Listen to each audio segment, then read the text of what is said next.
Salut à tous, alors aujourd'hui on va parler de la saison 1 de Loki, la nouvelle série, la dernière série en date de Disney+, et donc qui fait partie de l'univers Marvel, du MCU. Et du coup, au terme de cette saison très intéressante, on lance définitivement la phase 4, puisque les événements qui se passent dans cette série ont de vraies conséquences et vont perturber, enfin, ils donnent le ton, finalement. C'est une introduction pour tout ce qui va se passer dans la phase 4 de l'univers Marvel, et qui va vraiment tout chambouler. Donc, parlons de la série en elle-même. C'est une saison qui est intéressante, qui est souvent captivante, qui est étrange, qui est bizarre, on ne sait pas trop où ça va, etc. Mais c'est toujours divertissant, même si on pourrait regretter quelques longueurs. Des fois, on se dit finalement, on arrive à la fin d'un épisode et on se dit finalement, on n'a pas tant avancé que ça, ou alors c'est vraiment simplement le cliffhanger de l'épisode qui donne envie de regarder l'épisode suivant, et c'est là que ça avance seulement. Il n'y a que 6 épisodes, mais on se dit on aurait peut-être pu avancer un peu plus vite sur certaines choses. Mais bon, c'est vraiment juste pour critiquer un petit détail. La série passe quand même très bien, c'est très bien écrit, et on passe un très bon moment, donc c'est l'essentiel. On est sur quelque chose qui est entre de la comédie, de la science-fiction, il y a tout un mystère aussi. Donc on est vraiment dans l'univers Marvel finalement, puisqu'on retrouve tout ce mélange d'émotions et de genres. Ça ne se cantonne pas à un seul genre, bien entendu. Il y a des enjeux dramatiques, il y a des enjeux émotionnels pour les personnages. On s'attache vraiment aux personnages qu'on a dedans, hein. Vous avez Loki, vous avez la nouvelle, l'autre version, le variant, la variante de Loki, qui s'appelle du coup, qui a choisi le nom de Sylvie. Vous avez Mobius, interprété par Owen Wilson, qui est absolument formidable et à qui on s'attache beaucoup, etc., etc. Donc on a vraiment des personnages très intéressants. Les dialogues sont bien aussi, parce que les dialogues, c'est pas mal d'exposition quand même, où on nous explique, surtout vers la fin, on nous explique en fait les choses. Parce que des fois on comprend pas grand chose et on attend qu'il y ait un personnage qui débarque pour nous expliquer enfin la vérité. Ça fonctionne quand même, parce que le reste du temps c'est passé à développer justement, on a Loki en mode introspection par rapport à ce qu'il a fait, par rapport à qui il est, par rapport à son passé, etc. etc. Et donc, c'est très intéressant parce que Loki est développé davantage ici. On comprend peut-être pas forcément mieux, mais ses motivations, mais on a une profondeur au personnage qui est ajoutée et qui fait que bon, on continue de l'apprécier finalement, puisque c'est plus tant le vilain que l'anti-héros finalement. D'ailleurs, il l'a toujours plus ou moins été. Même sa première apparition dans Thor, c'est on va dire, un personnage qui est tragique. Qui n'est pas foncièrement mauvais, mais bon, c'est le dieu de la malice, et du coup, il s'y tient, et il fait plein de sales coups, et il trahit les gens, etc., etc. Et donc, on a cette analyse de Loki au fur et à mesure de la saison. Enfin, son analyse personnelle, lui, il fait une introspection avec l'aide de Mobius, bien sûr, sur qui il est, pourquoi il fait ça, et on essaie de lui donner un but, un arc dramatique, et ça fonctionne très bien, puisque à la fin, il est complètement changé finalement. Enfin, à la fin, il prend le chemin du héros. Il prend le chemin du héros. Donc c'est plus tant un anti-héros, il devient héros. Il est commencé vilain, il était l'anti-héros préféré de beaucoup de films Marvel après, et finalement il devient un héros. Donc c'est super intéressant, et les enjeux sont énormes. Alors, ce qui est pas mal aussi, c'est qu'on n'a pas, finalement, on se dit, c'est Loki, oui, mais finalement, on n'a pas affaire vraiment, on n'a pas affaire à Loki après les Avengers. Le Loki qu'on connaît après les Avengers, le Loki qui est dans Thor Dark World, dans Thor 3, dans quoi il est d'autre? Ah bah bien sûr, dans Infinity War, le Loki qui meurt au début d'Infinity War, tué par Thanos, c'est pas ce Loki là. Donc il a tout un, on va dire, un arc narratif de développement qui n'a pas, qui n'a pas eu lieu, donc il n'a pas vécu ces événements, il les a vus, c'est ça qui est super, c'est que il a vu ce qu'il attendait en fait dans les films finalement où il n'est pas, puisque il part de la fin de Avengers en 2012, hein, c'est à cause, voilà, quand Captain America et quand les Avengers, en gros, qui restent, vont dans le passé récupérer les pierres d'infinité, etc. Ils font, les choses ne se passent pas comme prévu et du coup le Loki qui avait été arrêté à la fin du film Avengers réussit à s'enfuir avec le cube cosmique. Et donc c'est ce Loki-là qui n'a pas eu tout le développement, qui n'a pas perdu sa mère par sa faute, qui ne s'est pas rabiboché avec son frère dans Thor 3 et qui a perdu son père aussi. Donc il n'a pas vécu ces événements-là. Mais on lui les montre. On lui montre, en gros, Mobius lui montre ce qu'il deviendrait s'il continuait sur cette voie-là et la manière d'ailleurs dont il allait mourir s'il n'était pas devenu un variant et qui a créé un événement Nexus, comme ils appellent ça, c'est-à-dire une branche. Loki, en partant de ce point-là, crée une réalité alternative, en fait, dans laquelle, du coup, il n'est pas arrêté, etc. Et donc, il est arrêté par la TVA, qui est alors en français, ils ont traduit ça, c'est le tribunal de variation anachronique ou quelque chose comme ça. En gros, c'est l'organisme qui est chargé de réguler les événements, enfin, d'éviter les événements de Nexus, c'est-à-dire à chaque fois que quelqu'un sort du chemin on va dire de la ligne temporelle et crée une réalité alternative, ils l'arrêtent et puis ils annulent ce qu'il a fait, ils effacent en fait cette autre réalité. Et du coup, c'est là-dedans que Loki se retrouve pour travailler. On lui demande de travailler là-dedans pour le TVA afin de retrouver une variante Loki, du coup, et puis c'est Sylvie, hein, on la connaît après, qui provoque plein de problèmes, d'anachronismes un peu partout, et qui est pourchassée et qu'on n'arrive pas à arrêter. Et du coup, c'est Loki qui se retrouve sur ses traces et puis finit par la trouver. Et ce qui est vraiment super avec cette relation-là, finalement, c'est que, et la relation que Loki a avec Mobius, du coup, Owen Wilson, c'est que pour la première fois, on a l'impression qu'il se fait vraiment un ami, un vrai ami, et qu'il finalement tombe amoureux. Alors c'est absolument, on reste bien sûr dans je vais pas dire on va dire le surréalisme, puisque Loki tombe amoureux d'une version de lui-même en fait. Et bien sûr, enfin, ça va bien avec le personnage qui est tellement narcissique, bien sûr, s'il tombe amoureux de quelqu'un, ce sera forcément de lui. Et donc, il tombe amoureux de Sylvie, elle tombe aussi amoureuse de lui, donc voilà. Mais bien entendu, c'est un amour impossible. Et pourquoi? Tout simplement parce que ce sont deux Loki complètement différents. Et quand arrive le moment de faire un choix qui va impacter l'univers entier, ou devrait-on dire le multivers, ils ne sont pas d'accord, ils ne font pas le même choix. Et on va en parler très bientôt, on va revoir les différentes étapes. Et donc le parcours émotionnel de Loki par rapport à la série, ce que je voulais dire, c'est qu'il est très réussi. Et donc ça le rend d'autant plus attachant et puis et intéressant. Du coup, je reviens sur la différence entre les deux Loki, entre Loki et Sylvie, puisque finalement à la fin, ils arrivent à un point où ils doivent choisir entre soit reprendre le TVA et faire attention que la ligne temporelle reste tout le temps, on va dire, comment dire, pas dire linéaire, mais qu'il n'y ait pas différentes branches en fait. Puisque au fur et à mesure que des gens peut-être voyagent dans le passé ou font certaines choses, ils créent du coup des branches et des réalités alternatives et ils créent un multivers.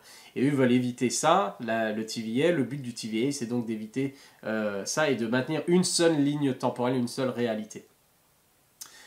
Et au moment de choisir, en fait, Loki, lui, il veut bien finalement, après tout ce qu'il a vécu, il veut bien, pour le bien de tous finalement, reprendre ce rôle-là de faire attention à la réalité.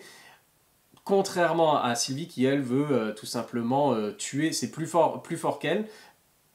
Ils ont le choix entre soit tuer le responsable de tout ça, alors c'est celui qui reste dans la série, il le nomme pas, mais on sait que dans la BD il s'appelle Kang, et qu'il est responsable voilà, de ce qui se passe du TVA, et c'est lui qui l'a créé, même si il est resté dans l'ombre. Et il faisait croire que c'était les gardiens du temps qui pilotaient tout ça, alors que c'était que des robots, des choses comme ça. Mais c'est lui qui gère ça et qui a décidé qu'il fallait qu'il n'y ait qu'une seule réalité. Pourquoi? Parce qu'il s'est rendu compte que, il vient du futur, et dans le futur, et alors qu'il existait une multitude d'univers, et que les gens pouvaient passer d'un univers à l'autre, enfin les Kang des différents univers ont retrouvé le moyen de passer d'un univers à l'autre, sauf qu'il y en a qui étaient mal intentionnés, et ils voulaient conquérir, dominer, d'où le nom de Kang le conquérant. Et du coup, ils voulaient conquérir, dominer d'autres univers, etc., etc. Et donc, voyant ça, celui qui reste, c'est le dernier, a trouvé le moyen en fait de supprimer l'intégralité du multivers pour qu'il n'y ait qu'une seule ligne temporelle, pour que personne ne détruise le monde des autres finalement. Et donc, il faut maintenir une seule ligne temporelle pour éviter, comme il appelle ça, la guerre du multivers. Et donc, ils ont le choix entre soit continuer ça, soit le tuer et faire, du coup, tout s'arrête. S'ils ne prennent pas les choses en main, tout s'arrête. En tuant Kang, finalement, cela permet au multivers de se développer, puisqu'il n'y a plus de TVA, il n'y a plus personne qui maintient la ligne temporelle, et donc il peut y avoir un million d'événements Nexus, et on voit d'ailleurs que avec le genre d'arbre, à la fin on voit que plein de réalités alternatives ont lieu. Et du coup, dans ces réalités alternatives, des Kang prennent conscience du multivers, et ça va démarrer donc la guerre du multivers. D'ailleurs, Sylvie renvoie, juste avant de tuer du coup celui qui reste, Sylvie renvoie Loki dans les bureaux du TVA, et Loki se rend compte après ça du coup que la réalité a été modifiée finalement, et que dans ce TVA là c'est bien Kang qui a pris le pouvoir et qui est le maître de cette réalité. Et donc voilà le point de départ de la phase 4. C'est super intéressant aussi, pas en termes seulement de multivers, de la création du multivers, etc. C'est super intéressant aussi par rapport aux deux personnages, aux variations de Loki, c'est-à-dire le Loki qui finalement, même sans être passé par les films qu'on a vus, et a quand même pris conscience de son rôle, de qui il était et de qui il voulait être. Et cette variante de Loki, Sylvie, on se rend compte alors qu'ils ont un choix à faire, l'un choisit finalement est plus altruiste, finalement notre Loki est beaucoup plus altruiste, et Sylvie, elle, est beaucoup plus égoïste, puisque pour elle, peu importe ce qui allait se passer, enfin elle voulait pas y croire que ça pouvait mener à ça, elle voulait absolument tuer celui qui reste, parce qu'elle estime que c'est lui qui est responsable, bien sûr, de d'avoir détruit sa réalité, de l'avoir arrachée à sa famille, et d'avoir fait de sa vie un enfer. Ce qui n'est pas faux, mais il l'a fait pour les bonnes raisons. Donc ça rajoute de la complexité aux différents personnages, et c'est plutôt pas mal. Ensuite, tout n'est pas noir, tout n'est pas blanc, et voilà, on est dans des zones de gris, et c'est là que forcément c'est là qu'on raconte les meilleures histoires. Donc, l'univers est en danger, et on va voir ce qui se passe, puisque c'est vraiment le point de départ, alors déjà d'une saison 2 de Loki qui va arriver, ce qui est tout à fait logique, puisqu'il y a plein de personnages qui sont laissés en suspens, mais ça va être développé, tout ce qui est commencé ici va être développé dans Spider-Man, déjà, No Way Home, dans Doctor Strange, la folie, ou le multivers de la folie, ou la folie du multivers, je ne sais pas comment ils vont le sous-titrer en français. et dans Ant-Man et la Guêpe qui s'appelle Quantum Mania, où le personnage de Kang fera son apparition. Alors pas le même bien entendu, parce qu'on sait maintenant qu'il en existe dans chaque multivers, et donc ils vont forcément croiser l'une de ces variations, d'accord, l'une de ces interprétations de Kang.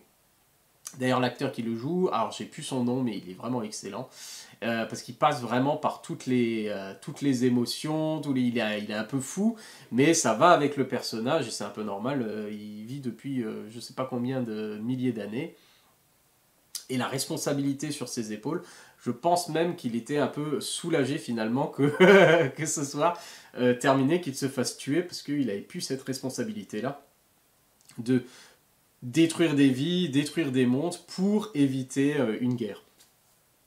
Voilà. Donc on verra comment ça se passe dans les prochains films et on attend avec impatience du coup la saison 2 de Loki. Ce qui est pas mal pour comprendre... Alors, il y a plusieurs petits détails finalement qui embêtent peut-être, mais c'est toujours le cas si on commence à parler bien sûr de réalité alternative, de voyage dans le temps, etc., etc. Forcément, il y a des paradoxes, des choses comme ça. Et une des choses qui me posait un peu problème finalement, c'est de se dire, quand les Avengers, alors Loki à peine dévie sa trajectoire, le TVA débarque et l'arrête et puis annule la réalité la réalité alternative qu'il était en train de commencer. Soit. Mais dans les Avengers, dans Endgame, les Avengers vont donc dans le passé en utilisant le royaume quantique, je ne sais plus comment ils appellent ça, ouais bref, pour récupérer les pierres d'infinité, etc. Et donc modifie en quelque sorte le passé et crée du coup, ils créent des réalités alternatives partout où ils vont en fait en enlevant la pierre, ils créent des réalités alternatives. Alors du coup, dans la logique, normalement le TVA aurait dû débarquer, leur botter le cul et leur dire non non non non, on fait pas ça. Mais plus ou moins dans la série, on nous fait comprendre que ça c'était prévu, que ça faisait partie du jeu. C'est-à-dire que les grandes lignes sont soi-disant écrites et du coup on se rend compte que c'était par celui qui reste qui pouvait décider de ce qui était autorisé et ce qui ne l'était pas. À savoir que peut-être que ça reste logique puisque quand les Avengers ont gagné, après Steve Rogers repart pour aller remettre les pierres d'affinité dans chaque réalité, on va dire, où il les a piochées. Et de cette manière, il annule du coup les réalités alternatives. Donc il fait le boulot lui-même. Pas besoin du TVA, c'est peut-être pour ça que le TVA finalement n'est pas intervenu. Bon, on va dire ça. Également, ce qui pose problème à ce moment-là, c'est mais qu'a fait Steve Rogers puisqu'il a vécu finalement, on comprend à la fin de Endgame qu'il est retourné dans le passé quand même et qu'il a vécu toute une vie avec Peggy Carter. Et là, ça pose problème en fait. Est-ce qu'il était dans une réalité alternative, ce qui ne pouvait pas avoir lieu, ou alors qu'il était toléré, juste pour récompenser Steve Rogers, on lui a toléré une réalité alternative où il a pu aller, avant de revenir quand il était vieux pour donner le bouclier à Sam. Est-ce que ça a été simplement... J'espère qu'ils nous le diront à un moment ou à un autre. Est-ce qu'ils lui ont accepté une branche d'une réalité alternative dans laquelle il pouvait vivre avec Peggy? Ou alors, tout simplement, est-ce qu'il part du principe où, en fait, Steve Rogers a toujours été là depuis les années 50, 60 et finalement n'est pas intervenu pour ne pas... on a un peu de mal à y croire que Steve Rogers ne soit pas intervenu pendant tout ce temps dans la réalité et n'ait pas créé une réalité alternative. Je ne sais pas. C'est un peu flou et j'espère qu'ils traiteront un peu le sujet dans des prochains films. J'espère revoir d'ailleurs Chris Evans, pas forcément en Captain America, mais revoir Steve Rogers et qu'on ait un peu... ce serait tellement bien qu'il fasse une série sur lui qui va justement remettre les pierres d'infinité, ce serait absolument formidable. Et donc, est-ce que tout ça c'était prévu? Peut-être. Ou alors ils vont nous faire un petit retcon, histoire d'expliquer les incohérences. Ou pas, parce que voilà, on va pas se prendre plus la tête que ça. De toute façon, on peut pas les éviter. Dès qu'il y a un voyage dans le temps, on peut pas éviter les paradoxes et les incohérences. Ou alors c'est très rare et il faut vraiment construire un film. Voilà. Donc, une dernière chose, ça m'a fait beaucoup finalement penser en termes de mystère, de la réalité, etc. Ça fait beaucoup penser à Matrix finalement, puisque Loki et donc Sylvie suivent plus ou moins le chemin qui a été écrit pour eux, c'est-à-dire quand ils arrivent devant Kang, celui qui reste, finalement c'est exactement comme Neo qui arrive devant l'architecte dans Matrix 2. C'est genre tout ce que vous avez fait en fait, c'était prévu et ça vous amène ici. Et après, comme dans Matrix, il faut faire un choix.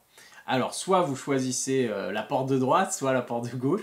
Ici, c'est soit vous reprenez le business du TVA, soit vous me tuez, vous laissez tout tomber, et c'est la guerre. Et c'est exactement le même dilemme que l'architecte propose à Neo dans Matrix. Hein. C'est soit, voilà, tu retournes à la source et puis Sion sera de toute façon détruite, mais tu peux choisir voilà, 16 femmes, 7 hommes pour repeupler et refaire un petit tour, refaire un tour, etc. etc.